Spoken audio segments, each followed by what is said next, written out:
Hello everyone, welcome back. Please hit the subscriber button. Subscribers are still going up, so like the video, hit the subscribe button if you want to see videos about how to take care of rare plants in cold weather, because that's what we're getting into. That's the topic of today's video. Tonight it's going to get down to 30 degrees. The following day we have high 20s. We do have a freeze warning for this Wednesday, which is tomorrow. So, gotta get ready. I'm gonna have to probably do the heater in here. I will show you guys that. I'm thinking about where I'm gonna put it. I never have heated this greenhouse. I've heated in a much smaller greenhouse. I'm thinking about clearing room on the shelf. This shelf is a galvanized steel and metal. I think if I set it on the shelf, it would be far enough away from all the plastic and everything to where I can do it. So, because I'm just worried about the heating up of the plastic. I don't know how that's gonna, it shouldn't get too hot in here, but I can get it pretty toasty pretty quick. So I'll spin around and I'll talk a little bit more about it. So this is a pretty small space. I imagine when I put the space heater, I'm probably going to put it on this shelf. So when I put that up,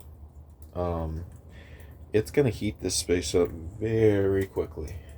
Now, the outside temperature will be freezing, so it will kind of keep it to where it doesn't get too hot in here, hopefully. So we're going to be monitoring it.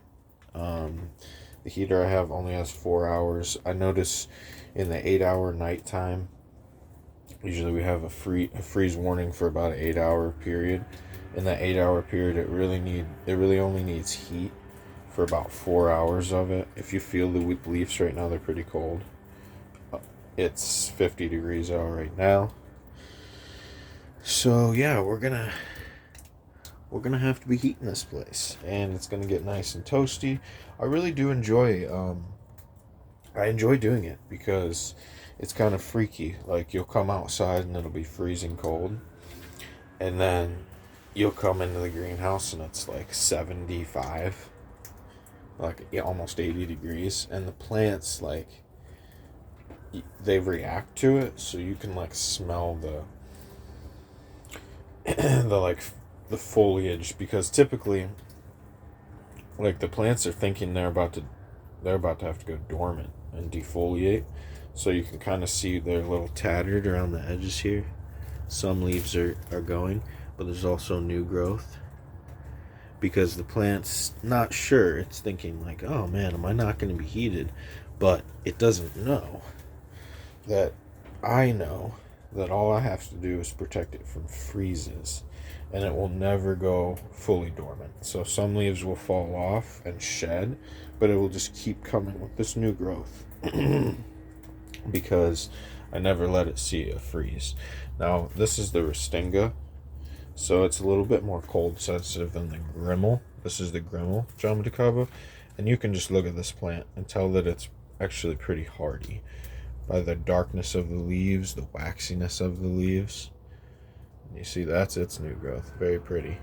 And it's growing straight up, which I love to see. I'm trying to train these guys to go up, not out. I don't want big bushes. I want straight trees. The Sabra is also doing a good job of pushing out some vertical growth, as opposed to horizontal growth, which we don't want. We don't want it to get wide. We want them to get tall, like trees, not like bushes. Jabuticabas in general do have a tendency to grow like bushes, which is fine when they're younger. Here's a good example. But even when they're younger, I'll start to train them like trees. So you see I have this young red Jabuticaba here, but the base is kind of trimmed up. And if I would have just let it go, it would have had a lot of growth at that base. But I trim it up to focus growth on the top to get taller. So yeah, this is going to be an interesting situation. So we'll definitely take you guys along for the ride. There'll be a probably a good amount of short videos of just checking on it. I don't have a thermometer anymore, so I am going to need to get a thermometer because that's one of the main things on how I gauge if I should run more heat or not. A lot of times it's hard to tell. I mean, you can tell the temperature difference when you walk in and it's being heated, but a lot of times it's hard to tell when you can stop the heat because a lot of times it's a lot warmer than you think it is. And you can probably cut off the heat because once you heat up this small space, keep the windows closed and the doors closed, and then you can just cut that heater off, or the heater timer will end and the doors stay shut, the windows stay shut. That's even better. And then that hot air is just kind of trapped in here. So especially because hot air rises, so even though we have a clear base in here, our floor is breathable, the hot air rises, so it will be trapped in here. Especially because we're also like we're elevated off the ground, so it's going to be warmer up here anyways. That's why I'm not worried about that. Although the ground does give some warmth for sure, and insulation, I believe this is even better for breathability and for circulation. I believe this is going to be an even better situation. Although it is my first ever year growing in this greenhouse and growing up on a deck like this. So all the young growth is doing well. Still waiting for these seedlings to pop, although we do have one seedling that popped. So yeah, I mean, these seedlings were actually planted when it was like, they were planted in this last winter when it was about 20 degrees outside in my greenhouse. And I've gotten a lot of them. There's some of them. They're mangosteens, lemon drop mangosteens, a yellow variety, very rare variety. And so glad to have those. Not too worried about them. They've been raised in this climate from seed, so they're pretty adapted to the cold. Although we just can't let anything see freezing, so can't let anything see a temperature below 32 for more than, I'd say, an hour or 30 minutes. I mean, really, to realistically, more than 6 hours. But realistically, I've had them. One time I had my entire collection. This is an interesting story. I had my entire collection. I was pretty new and kind of naive about it. And I put my collection on the deck. It's when everything was much smaller. And I didn't have all these seedlings. I just had these guys, these bigger Jabuticabas, but they were smaller.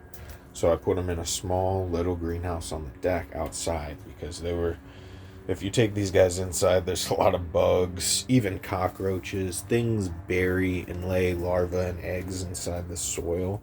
Many different species of bug. So if you bring them inside, where the temperatures are consistent, all that larva and everything starts hatching. You'll have a big bug problem.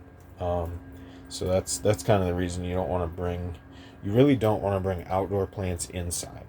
I've made that mistake. So anyways, I had my outdoor plants inside. There was a bug problem. I said, okay, screw it. I'm going to buy this tiny little, let me flip you around while I talk to you. Hold on. So I said, screw it. I'm just going to buy this tiny little greenhouse. Wait. Yeah, it's still recording. I'm just going to buy this tiny little greenhouse and put it on my deck.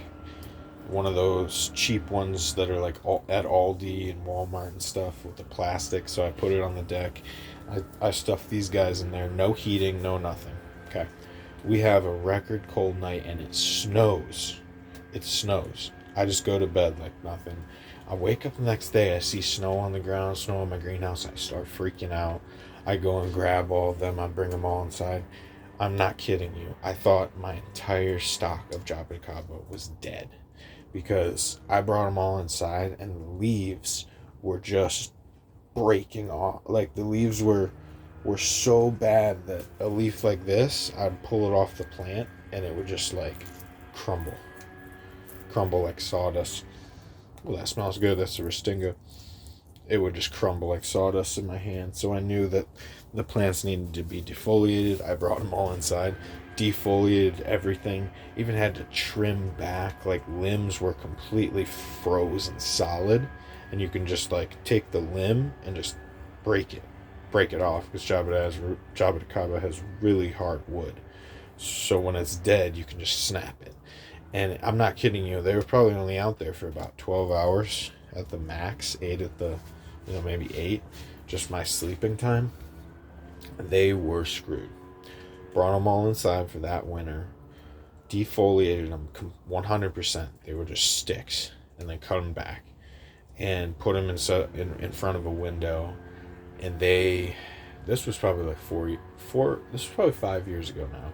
And they came back incredibly. That story is these big plants now. So you can make mistakes with Jaboticabas and still, if I hadn't have jumped on it, got them out of the cold like that, brought them inside and started taking care of them, they would have died for sure. But there's some give. I thought they were gonna die, and I was very, I was really tore up about it. And I didn't have as much plants back then, and I had just ordered these like bigger. I ordered a Restinga Grimmel white. No, not white. I didn't have any white. A Restinga, a Grimmel, a red. Restinga, Grimmel, red. I'm pretty sure that's my 3. Those were my 3 original. And a Sabra. And a Scarlet. So all those guys were out in the freezing cold. And if you know about those plants, I bought them when they were probably, let me see if I have a good example. Okay, yeah, this is a good example. I bought them when they were this size. And I'm not kidding you, this is a white that's this size, but I bought them from Green Dreams. And I paid probably like $45 to $60 a piece for them at this size. I got the Scarlet this size, and that's all my larger plants that we were looking at before. That's how large they are now. 5 years in the future, or no, like 4 years in the future. So yeah, that's the story. So everyone, stay tuned. Please subscribe. We're gonna have a fun night. We're gonna keep these things alive. We have a lot of years experience and failures to go off of, and it's a fun time. So thanks for watching and staying tuned in. Everyone have a great day.